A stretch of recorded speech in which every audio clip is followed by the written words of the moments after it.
آج بھی دنیا کے اندر لوگ ہیں جو قیامت کو مانتے نہیں ہے کہ کوئی قیامت نہیں ہے، دنیا ہی ہے سب کچھ، جو کرنا ہے بس یہ حیات تو دنیا، بس دنیا کی حیات ہے، بس اسی کو جو کرنا ہے انجوائے کرو، زندگی گزارو، کوئی قیامت نہیں۔ ایک یہ کرو، ایک وہ ہے کہ ہے قیامت مگر گمان کرتے ہیں، مطلب شاید ہوگی لیکن ایسی ہوگی ویسی نہیں ہے۔ ایک وہ ہے جو قیامت پہ یقین رکھتا ہے۔ اب میں قیامت پہ یقین رکھتا ہوں، لیکن کیا میں اپنی قیامت کو صحیح کر رہا ہوں یا نہیں کر رہا ہوں؟ خوب قیامت کا ذکر قرآن میں، حدیث و روایات میں، آپ قرآن کھولیں، قرآن میں 30% جو تقریباً چیزیں ہیں، یا ہر صفحے میں بہرحال کہیں نہ کہیں کوئی نہ کوئی آیت آپ کو آخرت کا منظر بیان کر رہی ہے، کوئی نہ کوئی باتیں بیان کر رہی ہے۔ اگر آپ یہاں سے گھر سے آفس جائیں تو رستے میں 3-4 بل بورڈ لگے ہوئے ہوں، تم نے مرنا ہے، قیامت ہے، حساب کتاب ہے، آپ نہ چاہتے ہوئے بھی دیکھیں گے، آئیں گے، دیکھیں گے، آہستہ آہستہ آپ کے دل میں قیامت کا خوف پیدا ہوگا۔ آپ جب کام پہ جائیں گے تو وہ قیامت آپ کے اندر ہوگی، جھوٹ نہیں بولو۔ جو آدمی اپنی قیامت کی اصلاح کرے گا وہ کیا ہے؟ جس کو پتا ہو کہ مرنا ہے اور حساب کتاب دینا ہے، تو کیا کرے گا؟ جھوٹ نہیں بولے گا، چوری نہیں کرے گا، رشوت نہیں لے گا، حق نہیں کھائے گا۔ دیکھا نا، آٹومیٹک سسٹم صحیح ہونا شروع ہو جائے گا۔ اثرات معاد مرتب کرتی ہے۔ اور یہ گفتگو ہمارے ہاں بالکل آف ہے، شارٹ ہے۔ قیامت کی جہاں 50,000 سال کھڑے ہونا ہے، ہر ایک مقام 50 مقام پہ، ہر مقام پہ 1000 سال کھڑے ہوں گے آپ۔ یہاں تھوڑی دیر کھڑا ہونا پڑ جائے آدمی کو کتنی تکلیف ہوتی ہے، اور وہاں تو کوئی بجلی بھی نہیں ہے، روشنی بھی نہیں ہے، یو پی ایس بھی نہیں چلے گا، وہاں کچھ نہیں ہے، جنریٹر وینریٹر کچھ نہیں ہے وہاں۔ یوم حسرت ہے، وہ حسرت کھائیں گے لوگ۔ کوئی شیلٹر نہیں ہے سوائے اس کے جو لے کے جاؤ، اس کی کوئی فکر نہیں ہے، اس کی نکل جائیں گے مولانا، نکل جائیں گے۔ عزیزان محترم، یہ اہل بیت علیہ الصلوۃ والسلام کی روایات ہیں۔ یہ امام نے اس لیے تو فرمایا تھا کہ میرا شیعہ وہ ہے جو میری اطاعت کرے، اطاعت کرے۔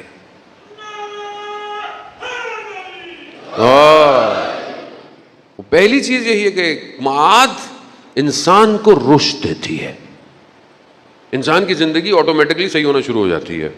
وہ اسے قیامت میں یقین ہوتا ہے، اسے پتا ہے کہ ماجرا کیا ہوگا، معاملہ کیا ہوگا۔ اس کی زبان کنٹرول ہو جائے گی، اس کی آنکھیں کنٹرول ہو جائے گی۔ خوب یہ فرق ہے کسی چیز کے علم ہونے میں اور کسی چیز کے یقین ہونے میں۔ علم سب کے پاس ہے، علم سب کو پتا ہے۔ سائنس بھی کہتی ہے ایک ٹائم آئے گا دنیا کولیپس ہو جائے گی، سائنس بھی کہتی ہے آئیں گی چیزیں گریں گی، دنیا ختم ہو جائے گی، سورج آہستہ آہستہ آ رہا، سائنس بھی کہہ رہی ہے، علم ہے، لوگوں کو علم ہے، لیکن یقین اور پھر عین الیقین، حق الیقین ان کو ہوتا ہے کہ جن کے سامنے کائنات کھلی ہوئی کتاب ہو، مولا متقیان اپنی مناجات میں کیا فرما رہے ہیں۔ ہماری توجہ نہیں ہے اصل میں۔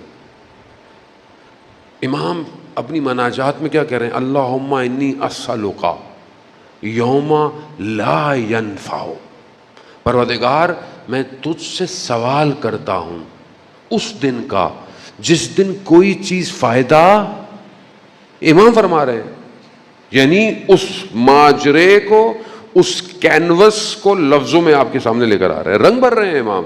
مناجات امیر المومنین آخرت کو رنگ بھر رہی ہے، رنگ۔ کوئی چیز فائدہ نہیں دے گی، امام کہتے ہیں، سوائے اس کے جو قلب سلیم لے کر آئے گا۔ امام جب یہ کہہ رہے ہیں، مگر ہمیں کیا پتا، امام نے پتہ نہیں کیا کیا کہا ہے، ہمیں اس سے کیا، ہم نے کبھی پڑھا ہی نہیں امام نے کیا کہا ہے۔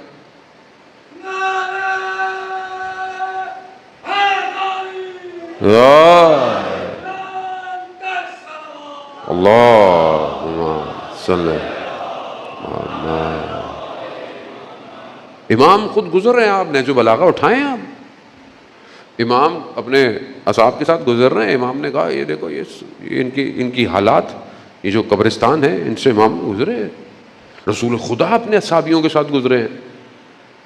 حضرت سلیمان فارسی کا وہ واقعہ آخری وقت میں ہے، کہا مجھے قبرستان لے جاؤ، بہت طولانی وہ گفتگو ہے کہ اللہ کی اجازت سے انہوں نے مردے کو کہا کہ باہر نکلو اور ایک ایک حال بتاؤ، روح کے نکلنے کا معاملہ کیا تھا۔ ہم نے کبھی پڑھا ہی نہیں، ہمیں کیا اس سے، ہمیں پتہ ہی نہیں ہمیں جانا بھی ہے کہ نہیں جانا۔ ابھی یہاں سے جو ہے وہ کہیں گھومنے پھرنے جانا ہو، کہیں پاکستانی چلے جائیں تو ویدر، موسم کیسا ہے، اگلے 5 دنوں میں بارش ہو رہی ہے کہ نہیں ہو رہی ہے، کپڑے کون سے لے کے جائیں، کھانا کیا ہوگا، پینا، 5 دن کے لیے جا رہے ہیں۔ اور جہاں قرآن کہہ رہا ہے ہم فیہا خالدون، تم ہمیشہ وہیں رہو گے، ادھر موسم کیسا ہے، ادھر ویدر کیسا ہے، کیسے کپڑے لے کے جانے ہیں وہاں پہ، وہاں برانڈ نہیں چلے گا، وہاں کوئی اور برانڈ چلے گا۔ جو جتنا امام کے قریب ہوگا وہ ادھر بھی اتنا ہی قریب ہوگا۔ سید الشباب اہل الجنہ کون ہے؟ جنت کے سردار۔ سرداروں سے آج بنا کے رکھو، کل وہی سردار۔ عزیزان میرا مقصد خدا نخواستہ آپ کو مایوس کرنا یا ڈرانا نہیں ہے، ٹچ بس، تھوڑا سا ہلے زندگی میں۔ آج معاشرے میں جو فقدان ہے، آج پورا معاشرہ انحطاط کی طرف ہے۔ آپ دیکھیں حالات، دیکھیں ڈائیورس ریشو، دیکھیں رویے، دیکھیں گھروں کے۔ مجھے کسی نے بولا کہ مولانا صاحب وہ مجلس میں پڑھیں آپ، میں بھول جاتا ہوں، مجھے اب کیا اپنے یاد اتنا نہیں رہتا ہے کہ کیا پڑھنا ہے کیا نہیں پڑھنا، کہ وہ ہماری والدہ نے جو ہے وہ ایک بہن کو بھی ڈائیورس کلا دی، دوسری کو بھی ڈلا دی، تیسری کو، خدا کے لیے ان کو سمجھائیں، مجلس سے پڑھتی ہیں، زیارت پہ جاتی ہیں، کیا مسئلہ ہے؟ خوف نہیں ہے قیامت کا، حساب کتاب ہوگا۔ دنیا ہمارے لیے مقصد بن گیا ہے، اور جب دنیا مقصد ہو تو بس پھر کیا ہے، لقمہ، لذت یہاں تک ہے، زبان تک، پھر لذت ختم ہے۔ اس لیے امام حسین علیہ السلام نے ارشاد فرمایا،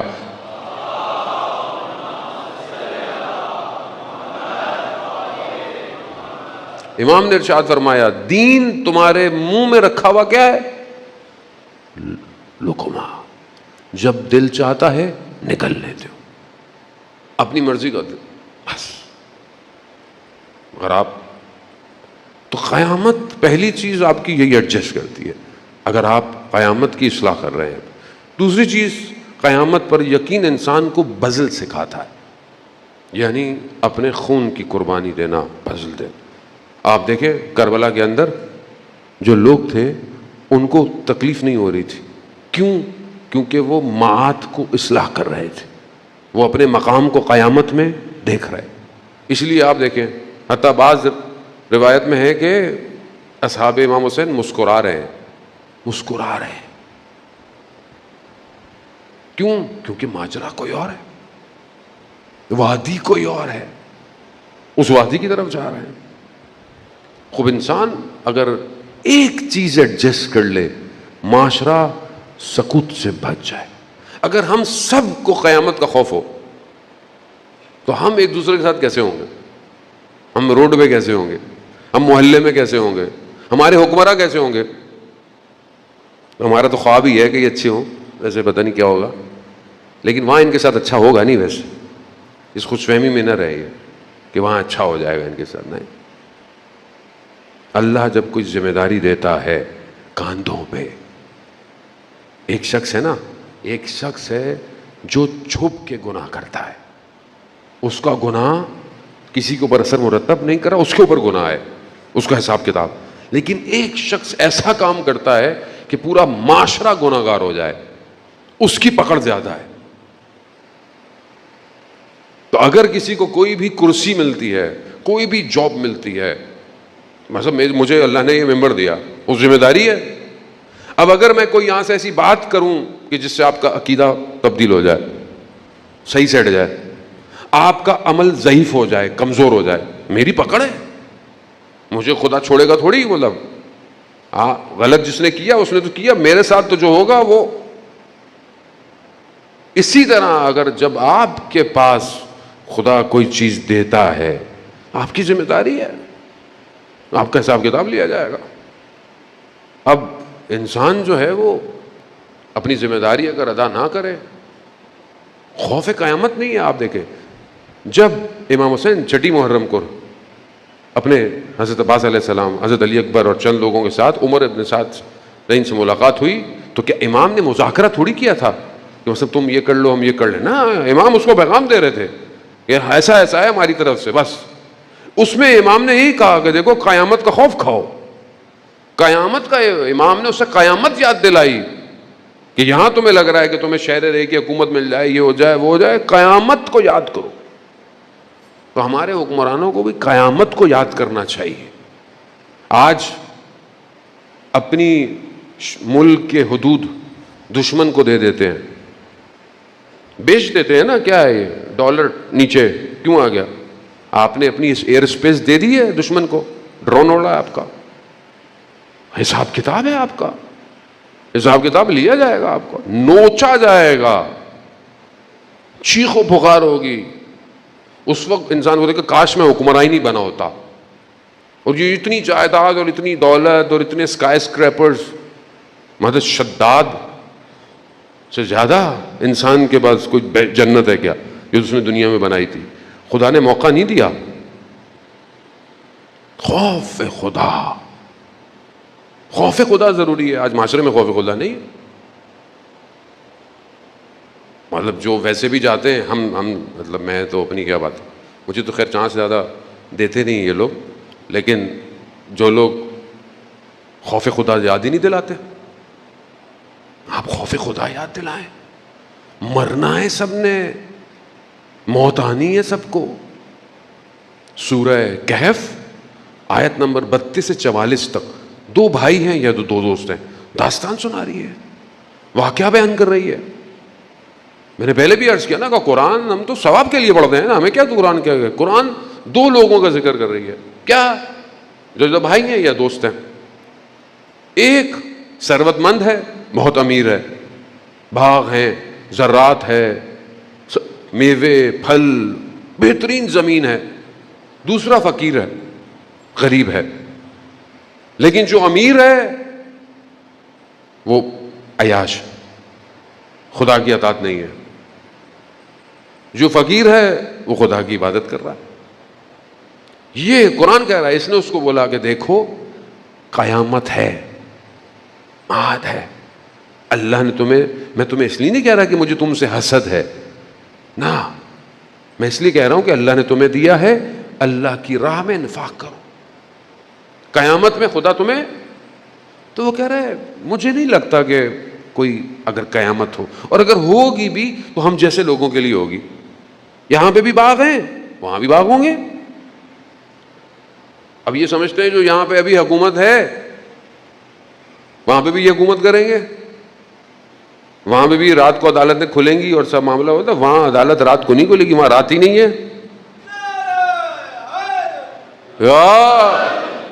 وہاں پر صرف ایک ہی عدالت ہے, ایک ہی مالک ہے بس. اور وہاں پر کوئی کچھ کر نہیں پائے گا. وہاں بدن کے اعضاء خود بولیں گے. یہی ہوا. قرآن کیا کہتا ہے؟ ایک دن وہ صبح اٹھا, جو امیر تھا, دیکھا اس کا باغ جل گیا, خاک ہو گیا. دوسرے نے کہا دیکھو میں تمہیں کہتا تھا نا قیامت ہے, کر لیتے اللہ کی راہ میں انفاق. عزیزان زندگی یہی ہے بس. اس لمحے کو پہچاننے کے لیے تو خدا نے اولیاء بھیجے. لا الہ الا اللہ. مجھے بتائیں کسی نبی نے کسی سے کچھ مانگا؟ کچھ مانگا؟ خود خاتم الانبیاء محبوب کبریا کچھ مانگا؟ پتھر کھائے, تکلیفیں, شیب ابی طالب, صرف ایک چیز مانگی. اور جو مانگ رہے ہیں, وہ جو مانگا ہے وہ مانگا اپنے لیے نہیں ہے. محبوب خدا ہے, سائل نہیں ہو سکتا, وہ دینے والا ہے, سائل نہیں ہوتا. یہ جو سوال ہے نا کہ میں تم سے کچھ اور نہیں چاہتا, خدا نے کہا نا نبی ان سے کہو کہ میں تم سے کچھ اور نہیں چاہتا سوائے مودت کے, قل لا اسألکم، کہو کہ میں تم سے کچھ اور نہیں چاہتا، صرف مودت کی۔ یہاں پر بھی علماء کہتے ہیں رسول سائل نہیں ہے، رسول سائل بن کر تھوڑی آپ کے پاس آیا ہے، وہ تو آپ کی حاجتیں پوری کرنے کے لیے ہے۔ یہاں پر رسول کا سوال امت کو بچانے کے لیے ہے۔ میں جو تم سے سوال کر رہا ہوں میں تمہیں بچانا چاہتا ہوں، یہ کچھ نہیں چاہیے، صرف مودت چاہیے، مودت دو۔ اللہم صلی علی مودت دو۔ یہاں حاجت نہیں ہے۔ خدا کیوں اپنے بندے کو بولے گا کہ اپنی امت سے مانگنا؟ یہ دروازہ کھول رہے ہیں رسول کہ اس در کے ذریعے سے رحمت الہی میں آؤ، مودت، صرف محبت تمہاری زندگی بدل دے گی، بس محبت کرو۔ آج جوان سوال کرتا ہے کیا امام زمانہ سے ملاقات ہو سکتی ہے؟ مجھ سے آج ایک لڑکے نے سوال کیا کہ مولانا صاحب کیا اہل سنت امام زمانہ سے مل سکتا ہے؟ اب آپ دیکھیں کتنا برین کوٹڈ کیا گیا ہے۔ امام زمانہ سنیوں کا نہیں ہے، صرف شیعوں کا ہے۔ میں نے کہا بھائی امام تو سب کا ہے، سنی کیا وہ تو سب سے ملتا بھی ہے، جو مسلمان نہیں بھی ہیں اسے پتہ نہیں ہوتا کہ وہ امام ہے۔ کتنے واقعات ایسے ہیں علماء اکرام نے بیان کیے، شخص اہل سنت ہے۔ آیت اللہ شمس الدین نے بھی واقعے کو بیان کیا۔ عراق میں ایک جگہ پر کشتیوں کے ذریعے سے جاتا ہے، جنگل سے جڑی بوٹیاں لاتا ہے، تیل لاتا ہے، واپس آ کے بیچتا ہے۔ ایک دفعہ کہیں جا رہا تھا تو دیکھا کچھ لوگ، جس بندے نے اس واقعے کو کوٹ کیا، کہتے ہیں کہ میں نے اس نے بتایا کیا کہ میں جا رہا تھا تو اس اکیلے کو مذاق اڑا رہے ہیں، تمسخر کر رہے ہیں۔ تو کہا کیوں کر رہے ہیں؟ کہا کیونکہ میں اہل بیت کو ماننا شروع کر دیا ہے۔ کہا واقعہ؟ کہا ایسے ہوا کہ میں جاتا تھا اور لاتا تھا، رات ہو گئی، تاریخ ہو گئی، میں پلٹ نہیں پایا۔ میں نے جتنا مجھے آتا تھا، جس کو میں پھکار سکتا تھا میں نے پھکارا، خوف کوئی نہیں آیا۔ مجھے یاد آیا میری ماں نے مجھے یہ کہا تھا کہ کبھی پھنس جاؤ بیابانوں میں تو 12ویں کو یاد کرنا، اس کو پکارنا۔ کہ میں نے پکارا، میں نے دیکھا کہ ایک گھوڑے سوار نمودار ہوا، آیا میرے پاس، میں لاؤ میں تمہیں چھوڑ آتا ہوں۔ کہا میں نے سوال پوچھا کہ جب آپ کو پتا تھا کہ میں مشکل میں ہوں تو آپ خود کیوں نہیں آئے؟ تو انہوں نے کہا کہ ہمیں ہر لمحے کوئی نہ کوئی پکارتا ہے، یا مہدی ادرکنی۔ کہا جو پکارتا ہے ہم اس کے پاس پہنچتے رہتے ہیں۔ عزیزان محترم، امام سب کا ہے، زمانے کا ولی ہے، کوئی قید، کوئی باؤنڈری نہیں ہے۔ ہمیں پتہ بھی نہیں ہوتا، ہماری زندگی میں بعض اوقات کوئی ہمیں بچا دیتا ہے اور ہمیں پتہ نہیں ہوتا کہ وہ کون ہے۔ بہت بڑے عالم دین تھے، بیمار ہوئے، تکلیف میں تھے، ناراض ہوئے، تھوڑے سے ناراضگیاں ہوئیں، حسن آئے تو ناز آ ہی جاتا ہے۔ خوب آدمی بزرگ ہو تو اپنے صحن میں پریشانی میں ٹہل رہے ہیں کہ میں اتنی مشکل میں ہوں، بیماری میں ہوں، امام آ ہی نہیں رہے۔ چلتے چلتے دیکھا گھر کے صحن میں کوئی ساتھ چل رہا ہے، دیکھا تو امام تھے۔ کہا مولا، کہا یہ تم نے کیسے کہا کہ ہم تمہاری پریشانی میں تمہارے ساتھ ہیں؟ فلانی جگہ تم پھنسے تھے، اگر ہم نہ آتے تو ہلاک ہو جاتے۔ فلانی جگہ تمہیں ضرورت تھی، ہم نے بھجوایا، تم رہ جاتے۔ ہمیں زندگی میں نظر نہیں آتا۔ امام ہے، امام کی اپنی حدیث ہے، شیخ صدوق کو، جتنے علماءوں کو لکھی ہے، ہم تمہارے احوالات سے باخبر ہیں، اگر ہم تمہاری خبر چھوڑ دیں دشمن تمہیں چیر پھاڑ ڈالے۔ عزیزان مومن، امام در در رحمت